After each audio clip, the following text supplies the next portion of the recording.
Okay, YouTube, but this video is gonna be a big topic. I wanted to reveal the secrets of how to open the third eye. See, the third eye, if you haven't figured out yet, it's this. I asked people, do you know what a bindi is? Bindi, Bindhi, and that's a Hindi word. You know, when you see the Hindus, some of the more religious ones wear a red dot right in the center of their forehead, like between the eyes. And, yeah, it's like my biology teacher, he said when he went to this rock shop to get an amethyst crystal, because he was like showing us what amethyst was, the woman said, put it on your third eye, see if you can feel the vibration. And, yeah, I guess. I mean, he obviously was one kind of person who was interested in that sort of stuff, but, I mean, you can put different crystals on your third eye, like on your forehead, and it does have different effects. My one I really like is rose quartz. I put that on my forehead and seem to have more vivid dreams, or yeah, it's just, I don't know, makes things clear. I guess it's different for everyone. It varies from person to person, and of course, crystal. But so let's get into it. How to decalcify it. How to open the third eye. Because as we grow up, when we're born, it's fully active, and when we die, it's fully active, and a near-death experience, it's fully active. But throughout your life, the pineal gland, the physical representation of the third eye in the center of the brain, should, you want it to work because it does secrete melatonin and serotonin and DMT, probably. It does, definitely secrete DMT. Like when I have my eyes closed in meditation for a while, like the darkness of closing your eyes makes your brain think it's in a cave, and DMT, I start seeing funny stuff, like some images of like aliens, and is responsible for dreaming, all dreams, like lucid dreaming, astral projection, which is, I don't know, rare. Some people can do it. It takes a lot of work. Just getting psychic information, like I show my mom, I give her a box, and there's something I put in the box, and try to guess what's, or when someone's telling a story where you can like finish their sentence for them, or I don't know, psychic powers. I definitely believe in ESP, extrasensory perception, because I think the people who don't believe in it tend to be the people who don't even know what it stands for. So it's like you have to educate yourself. I mean, otherwise you're obviously not gonna know what it is when you don't do research. I guess that is what scientists do. They do research on subjects before making conclusions, so that would only make sense to do your research. Yeah, it's like Officer Colley said, the soul of the world is so guilty that it automatically assumes any person who investigates heresies to be a heretic. Just as any doctor who investigates leprosy must be a leper. Oh my god, I'm getting away from myself. How I decalcify, I eat garlic sometimes. I feel like Americans definitely overdo it with food and some other things. I guess less is more is a good lesson for this. Like Lao Tzu said, few people can understand the teaching without words, or the value of inaction.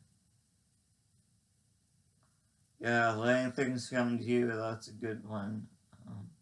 Lao Tzu was really good into his third eye. Of course, meditation always is a great way, especially if you do it in caves, or very dark, you know. My geology teacher was saying the other day that you should always go in a cave, or well, I guess caving, the not commercial touristy type, is better, but I mean, if you have to settle for the tourist one with all the big lights where you have to pay to get in, I guess you do that, but I mean, definitely going in a real cave where it's dark and you're shutting off lights and closing your eyes. Of course, your brain really doesn't like to not get visual information from your eyes, so you start hallucinating. And obviously, there is hallucinogenics, and I have marijuana, and I believe it's kind of a waste of money, at least for me, because I can just have the same experience with keeping my eyes closed for a certain time, breathing, doing certain pranayama. So, I don't know, see how your body reacts to stuff, and if you can do it naturally, that's great. And so I don't think it's hard.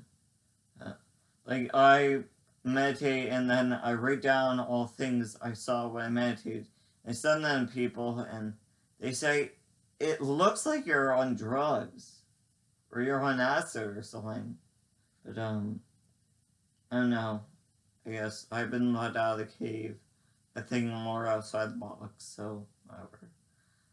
Also, turmeric and tamarind are really good. Like, for getting rid of fluoride, because fluoride is toxic for the pineal gland. Maybe that's the reason why you should use a fluoride-free toothpaste, because it's poisonous to the pineal gland, and probably once it's in the body, it damages the rest of the body. Like, it causes skeletal osteoporosis and skeletal fibrosis, thyroid problems, just brain fog, lowers lowers IQ, and stomach problems, and kidney problems, and it's an endocrine disruptor, and yeah, so get it out of our lives. Fluoride, no, it's in any form, we don't want it. And so that means you should check on your water, because a lot of city waters are fluoridated. I mean, thankfully there are becoming more and more countries saying no to it. I know Canada has certain provinces that say no, we're banning fluoride, like Quebec, but there's still some municipalities that, like, I have well water, so I'm lucky I don't have any fluoride in my water, but yeah, you can always get filtered, like reverse osmosis. And there are plenty of things online, like Transcending Vibrations has a bunch of good videos you can listen to with headphones. They have isochronic tones, binaural beats that are specifically designed to open your third eye. And I guess remember, less is more with this stuff. Like, the brain hasn't really evolved as fast as, like, society has gone a lot farther than the human. It's going faster than the human brain can evolve. So, like, when you try to learn a bunch of new information, it's like, maybe you'll remember some of it, or like, if you just read maybe one chapter of the book as opposed to like 4 chapters from 4 different books, it's like, it'll be easier to understand that one, or maybe just repetition, or, if someone, I try to tell people a bunch of things they probably didn't know, but if you tell them just one and then maybe wait a day or two to tell them another one, they'll learn the one better than if I tell them just one yourself. They'll be like, oh my god, I can't remember any of this. Yeah, learning again is a really good way to open your third eye. Learning, just look up new things like the types of bamboo, or I don't know where your food comes from. Oh, and another way is just change up your daily routine. Like maybe take a walk through the park to get to the other side of town instead of going around the park. Or if you regularly go through the park, go around the park this time and see what's around the park. Or make a stop at this one thrift store on your way to work, or on your way home, or to your friends, or to your grandma's, or whatever. When I mentioned grandma's, like grandma's house, and it made me think being in the woods is a good way. Like nature is just, I feel like sunlight is, the pineal gland does respond to sunlight. It is sensitive to sunlight. That's why I try sun gaze every morning, every night, or evening, and be careful, because it's dangerous. Of course, you're not really supposed to stare at the sun when it's like during the day, because that's when it's really high power. But during the first hour or last hour, like right before sunset or right after sunrise, those are good. But of course, you start with maybe 10 seconds the first day, and next day you can add 10 seconds, next day add 10 seconds, and keep going as long as it feels comfortable. Yeah, when it doesn't feel comfortable, when it bothers your eyes, definitely don't do it. Of course, do your own research always. And stargazing is not the really good way to open your third eye. I feel the whole thing about astral projection, it's all about just drawing attention away from the body. Like being able to see that you're connected to this other thing outside of you, and yeah, you're trying to get your body outside of the body, I guess. So turmeric reduces inflammation a lot. It's a lot more bioavailable when you add pepper to it, like black pepper, or cook it. That makes it really more bioavailable. Of course, make things more digestible. Proper digestion is important. Like I grind my chia seeds and flax seeds. They usually come ground, so that makes it unless you're a bird, birds have gizzards. They swallow stones to make things more digestible because they eat a lot of seeds. But so when we eat flax seeds or chia seeds, they have to be ground or soaked. I soak my chia seeds to make an egg mixture. Chia seed eggs, they call them. And eat let's say raw cacao, cacao powder. I think it's good. Just try different things, try new things. It's definitely a good way to open your third eye. Not just food, of course.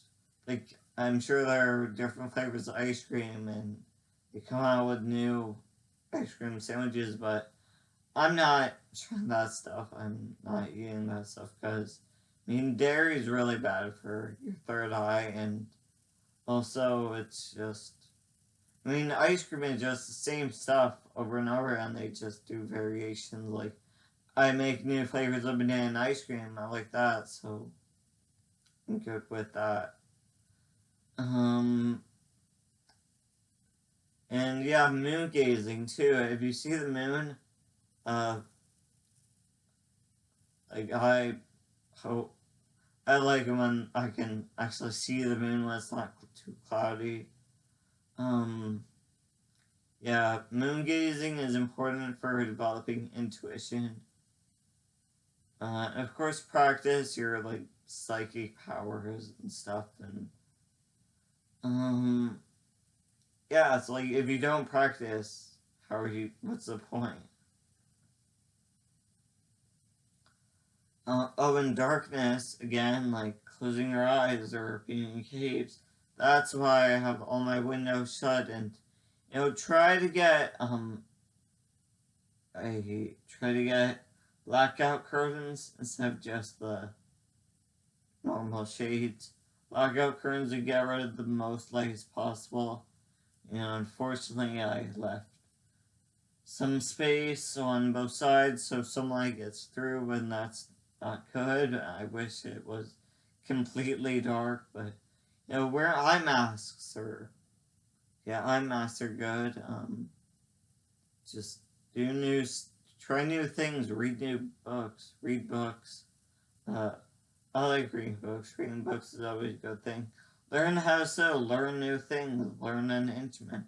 Listen to music, especially type with lyrics. And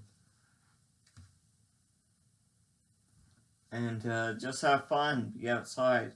Oh, and another thing about being in the woods, you know how Dr. Seuss got really creative. We all know Dr. Seuss, his books were really creative and stuff. Um, because he spent all his free time in the woods. So that nature really opened your third eye. Like I spent 3 hours just sitting out in nature doing nothing. Let's see. Other ways to open your third eye. Just listen to music, earthing.